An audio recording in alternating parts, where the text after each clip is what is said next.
ክቡር ዶክተር ደሳለኝ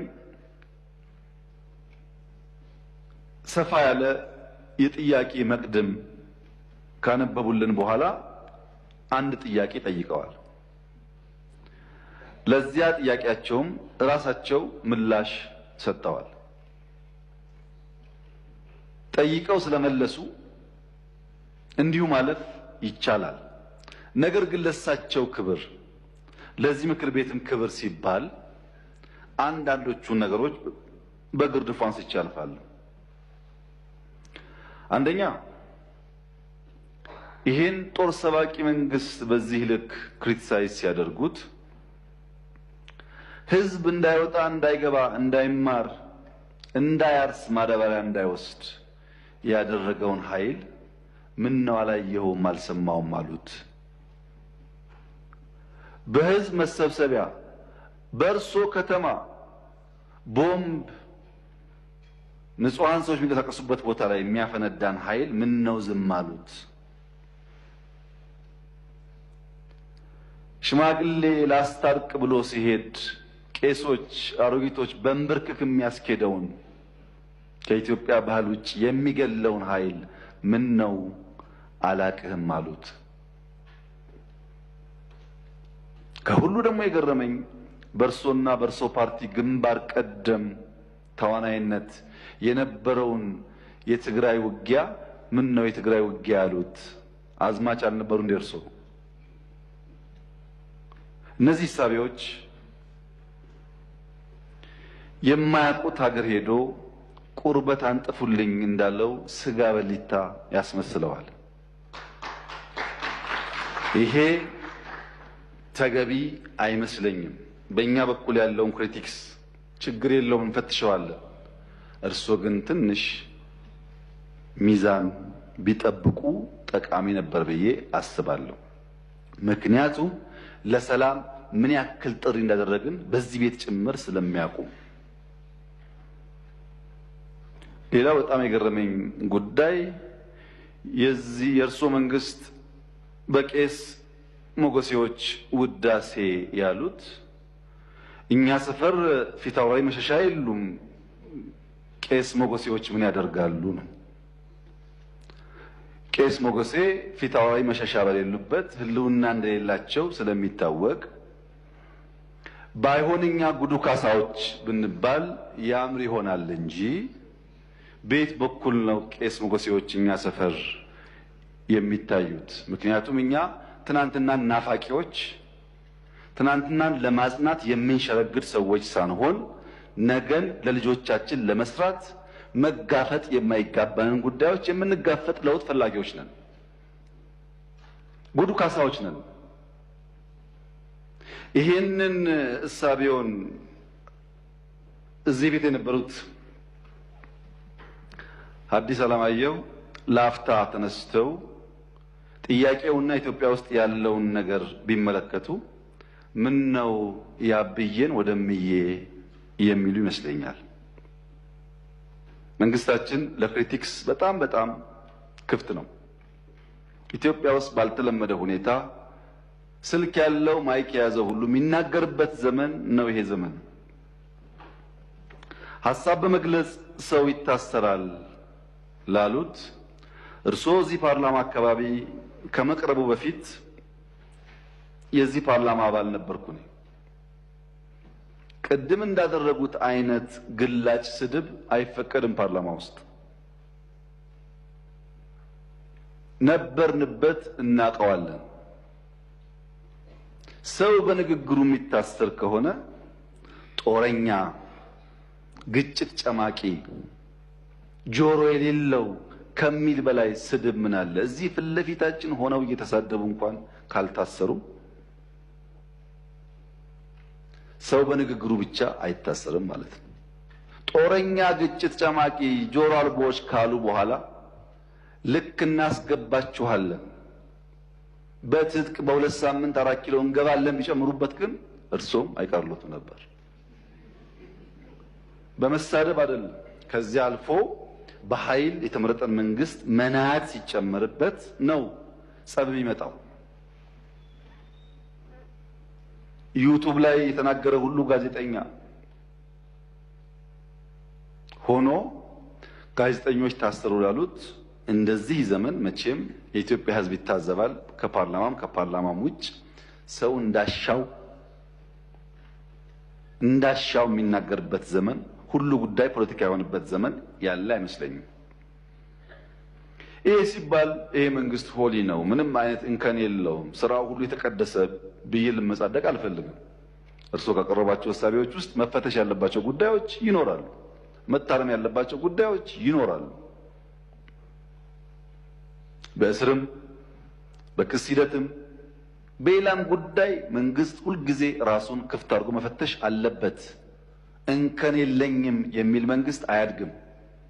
ነገር ግን ሚዛን ሲጠፋ ለሚሰማውም ትውልድ ለእርሶም ፓርቲ ጉዳት ያለው ስለመሰለኝ ነው። ምክንያቱም ይሄ መንግስት አሁን ያለው መንግስት የእርሶ ፓርቲ መንግስት ሆኖ ያቋቋመው ነው። የእርሶ ፓርቲ ሊቀመንበር የኔ ካቢኔ አባል ናቸው። የእርሶ ፓርቲ አመራሮች በአማራ ክልል በአዲስ አበባ ክልል ውስጥ በአዲስ አበባ ከተማ ውስጥ አመራሮች ናቸው። በጋራ የምንመራው መንግስት ነው። እናንተም ስላላችሁ እኛም ስላለንበት ሰዎችም ስለሆን ስንፍናዎች ይኖራሉ፣ ድካሞች ይኖራሉ፣ መታረም የሚገባቸው ጉዳዮች ይኖራሉ። ለምሳሌ ጦርነት በሚመለከት ወደ ኋላ መለስ ብለው የኢትዮጵያን የ100 ዓመት ታሪክ ይመልከቱ። በ100 ዓመት ጊዜ ውስጥ 7 ዓመት ሙሉ ከአንድም ጎረቤት ጋር ያልተዋጋ ብቸኛው መንግስት የኛ መንግስት ነው። ባለፉት 7 ዓመታት ከየትኛውም ጎረቤት ጋር አንድ ጥይት አልተኮሰም። እኔ በታሪክ የማውቀውን ሳይሆን በአካል የማውቀውን ግን ላስታውሶ በ83 ገብቶ 84 መንግስት የመሰረተው የኢህአዴግ መንግስት እስከ 90 ዓመተ ምህረት ባለው 6 ዓመት ጊዜ ውስጥ መጀመሪያ ከሳውት ሱዳን ኢታንግ ላይ፣ ቀጥሎ ከሱዳን፣ ቀጥሎ ከኤርትራ ውጊያ አካሂዷል። በኋላ የሶማሌውን ሳይጨመር ማለት ነው። በ7 ዓመት ጊዜ ውስጥ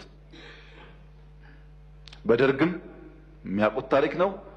በንጉሱ ጊዜም እንዲሁ ባለፉት 7 ዓመታት ከአንድም ጎረቤት ጋር ያልተዋጋ ነው። የሚያጋጩ ጉዳዮች ስለሌሉ ሳይሆን ግጭት ጉዳት አምጪ እንደሆነ ስለምናቅ ነው፣ ስላደግንበት ስለምናቀው ነው።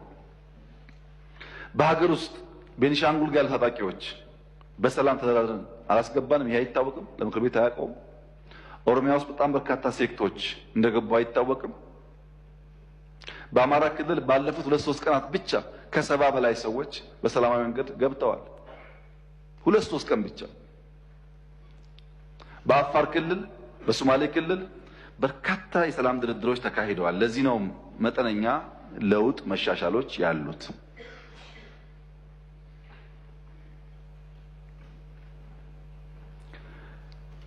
ስለታሰሩ እስረኞች ያነሱት ይህ ፓርላማ እነዚህን እስረኞች ስንቴ ጎበኛቸው?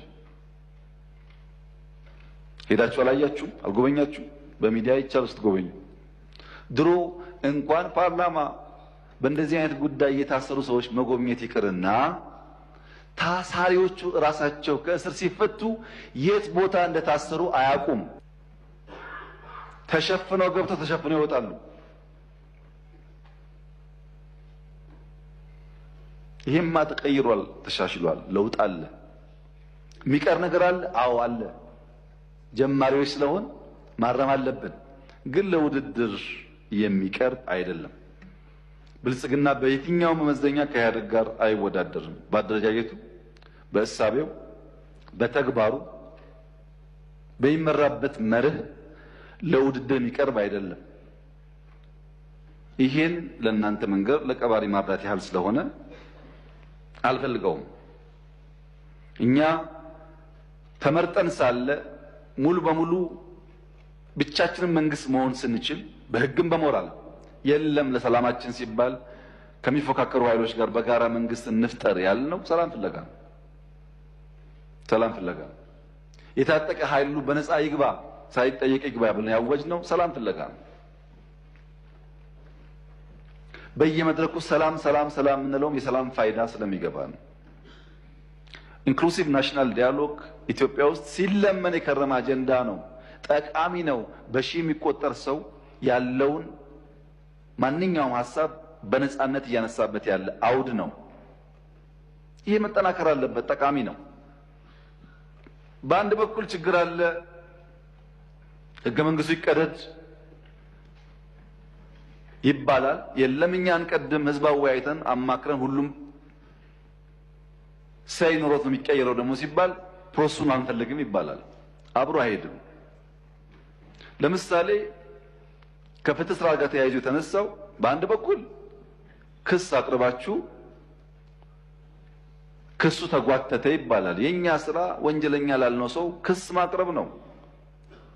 መልሰን ፍርድ የምናስፈርድ ከሆነ የሚታሰበው የቼክ ኤንድ ባላንስ ጉዳይ ጠፋ ማለት ነው። ባይከሰሱ ሳይከሰሱ ታሰሩ ይባላል። ታስረው ከተከሰሱ ግን መንግስት ሚናውን እየተወጣ እንዳለ ቢወሰድ ጥሩ ይመስለኛል። ይሄ ሆኖ ነጻነት ለማስተዳደር ችግር አለ። ዲሞክራሲን፣ ነጻነትን፣ ህግን በቅጡ ልምምድ ስላልነበረን አሁን እንቸገራለን። ለዚያም መንግስት መታገስ ይኖርበታል። በብዙ ባለፈው ፓርላማ ላይ ድርድር እያካሄድን ነው ከተቃዋሚዎች ጋር ብያችሁ ነበር። ከኦነጎችም አማራ ክልል አካባቢ ካሉ የሚንቀሳቀሱ ኃይሎችም ድርድሮች ነበሩ። በነገራችን ላይ በአማራም በኦሮሚያም በየትኛውም ጎጥ ያለ የጎበዝ አለቃ በየትኛውም ጎጥ ያለ በግራም በቀኝ ይደራደራል። እኔ አይደለሁም እሱ ነው ይላል እንጂ ሲወጣ ይደራደራል፣ ሽማግሌ ይልካል። ልክ እኔ ካልኩ በኋላ ግን የሚደራደረው ኤክስ ነው፣ መደራደር ተገቢ አይደለም ብሎ የሚዘምተው ደግሞ ራሱ የሚደራደረው አካል ነው።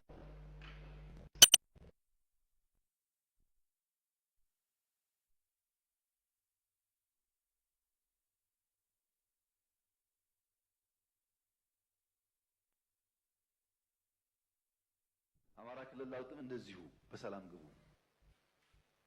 መንግስት ሁልጊዜም እጁ የተዘረጋ ነው። በድርድር በሰላም ጉዳያችን ለመፍታት ትልቅ ፍላጎት አለን። ጥቅም ስለሌለው ዓላማውን ስለማያሳካ 5 ዓመት ብንዋጋ 6 ብንዋጋ ማንም ሰው 4 ኪሎ ስለማይደርስ ዋጋ የለውም። ዓላማ ለሌለው ነገር ደግሞ መጋደል ተገቢ ነው። ሰላሙ ከማንም በላይ እኛ የምንፈልገው ጉዳይ እንደሆነ ቢታሰብ። ሁሉ ነገር ጨለማ ነው፣ ሁሉ ነገር ጥፋት ነው፣ ሁሉ ነገር አዘቅት ነው፣ ሁሉ ነገር የለም ላሉት ክቡር ዶክተር ደሳለኝ እኔ ለእርሶ ነው ያዘንኩት። ምክንያቱም በዚህ ሁሉ ጨለምተኝነት፣ በዚህ ሁሉ ፔሲሚዝም ድንገት እድል ቢቀናውት ለኢትዮጵያ ሕዝብ ምንድን ነው የሚሰጡት? እርሶ በጨለማ ተውጠው ከጨለማ ብርሃን ያወጣ ከጭንቀት ብርሃን ያወጣ ተስፋ እንዴት አይሰንቁም? ይሄን አልቻላችሁም እኔ መጥቼ ቀይረዋለሁ እንኳን ቢሉን ነው የሚሻለው እንጂ ሁሉ ነገር ጨለማ ከሆነ ጥሩ አይደለም። ፖለቲካ የሚፈለገው በጨለማ ውስጥ በችግር ውስጥ ተስፋን ማሳየት ነው፣ ለውጥን ማሳየት ነው፣ ወደዚያ ሰውን መምራት ነው፣ መጨበጥ ነው እንጂ ችግር ብቻ መናገር አይደለምና የምንውልበት የምንሰማው የምንነጋገርበት ጉዳይ በገደል ማሚቱ ተመልሶ እያስተጋባብን እሱ ነገር እየኖርነው እንዳይሆን ጥንቃቄ ቢደረግ መልካም ነው ለማለት ነው። እርሶ ምላሽ እንደማይፈልጉ ቢናገሩም ለተከበረው ምክር ቤት ክብር ሲባል አንዳንዱ ጉዳይ ቢታይ ብዬ ነው። ካነሷቸው ጫፍ የወጡ ክሪቲክሶች እና ሂሶች መካከልም ቢሆን ለኛ ጠቃሚ የሚሆኑትን ጉዳዮች ግን ፈትሸን እንወስዳለን። ማደግ ስለምንፈልግ መለወጥ ስለምንፈልግ ከማንም ወገን የሚነሳ ክሪቲክስ በግርድፉ መጣል አንፈልግም። ሚዛናዊነት ግን ከእርሶ እና ከመሰሎቹ እንጠብቃለን ለማለት ነው።